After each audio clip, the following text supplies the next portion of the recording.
नमस्कार दोस्तों, आप सभी का स्वागत है मोहित की पाठशाला में। आपके मोहित सर आ चुके हैं आप सभी के लिए एक और इम्पोर्टेंट वीडियो लेके। इस वीडियो में हम लोग बात करने वाले हैं वॉल्यूम ऑफ डिफरेंट शेप्स। जो हमारे पास डिफरेंट शेप्स होती है, डिफरेंट आकृतियां होती है, उनके जो आयतन है उसके बारे में हम लोग जानेंगे। तो स्टार्ट करते हैं हमारा आज का टॉपिक बिना आपका टाइम वेस्ट किए। जैसा आपको यहाँ पे दिखाई दे रहा है, मैंने यहाँ पे कुछ फॉर्मूलाज लिखे हैं। इन फॉर्मूला के बारे में हम लोग बारी बारी से डिस्कस करेंगे। सबसे पहली जो शेप है हमारे पास वो है क्यूब। क्यूब जिसे हम लोग हिंदी में घन कहते हैं। जब हमें घन का आयतन निकालना होता है, इसकी वॉल्यूम निकालनी होती है, तो वो हमारे पास होता है ए क्यूब। यानी जो हमारा क्यूब होता है, जो घन होता है, उसकी जो साइड होती है उसका cube. Okay, so volume of cube is a raise to power 3। Okay, कि जो घन है उसका आयतन क्या होगा, जो उसकी भुजा होगी, जो साइड होगी, उसका क्यूब, उसका घन। ओके, अगला है हमारे पास क्यूबॉइड, जिसे हम लोग घनाभ कहते हैं। क्या कहते हैं? घनाभ कहते हैं। अब जो घनाभ होता है उसमें लंबाई, चौड़ाई, ऊंचाई, तीन चीजें होती है। ओके, और जो ये घनाभ होता है इसका आयतन कैसे निकालते हैं? उन तीनों चीजों को, जो उसकी लंबाई, चौड़ाई, ऊंचाई होती है, उसे हम लोग मल्टीप्लाई करते हैं, वही इसका आयतन होता है। Okay, so volume of cuboid is length into breadth into height. Okay, अगली शेप है हमारे पास स्फीयर, जिसे हम लोग गोला कहते हैं। अब गोला कैसे होता है? जैसे एक बॉल होती है, ठीक है, बॉल को हम लोग गोला कहते हैं। जो ये गोला होता है वो अंदर से खाली होता है, ठीक है। जो गोला होता है उसका जो आयतन होता है वो होता है 4/3 pi are cube. Okay, so volume of sphere is 4/3 into pi into R cube.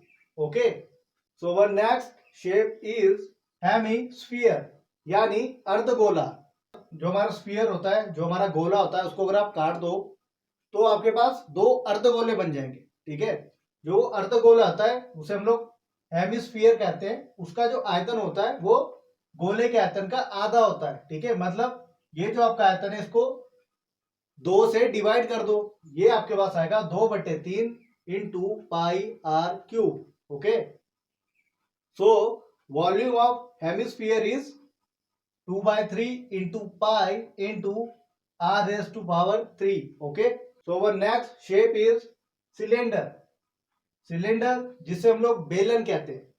तो बेलन का आयतन क्या होता है? Pi R square H.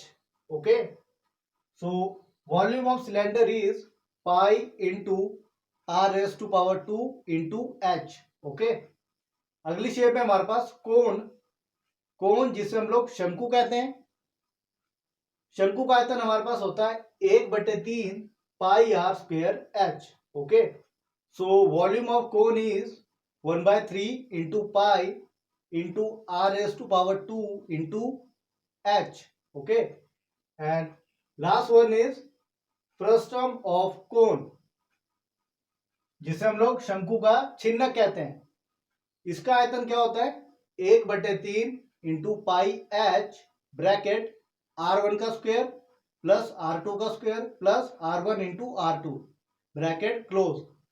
So volume of frustum of cone is 1/3 into pi into H bracket R1 square plus R2 square plus R1 into R2 bracket close. Okay, so these are the some volume of different shapes. तो यही था हमारा आज का topic. तो ऐसी मैं उम्मीद करता हूं कि इस वीडियो से आपने कुछ नया सीखा होगा, आपको ये वीडियो यूजफुल लगी होगी। तो इस वीडियो से आपने अगर कुछ भी नया सीखा है, आपको अगर ये वीडियो यूजफुल लगती है, सबसे पहले इस वीडियो को पूरा देखने का ट्राई कीजिएगा। और चैनल को अगर आपने अभी तक सब्सक्राइब नहीं किया है तो चैनल को प्लीज सब्सक्राइब कर दीजिए। मेरा एक विजन है कि मेरे चैनल पे ज्यादा से ज्यादा स्टूडेंट और एस्पिरेंट कनेक्ट कर पाए और मैथमेटिक्स को बिल्कुल फ्री और एक इंटरेस्टिंग वे में सीख पाए। तो आज के इस वीडियो में हम लोग इतना ही करेंगे। मिलते हैं अगली वीडियो में।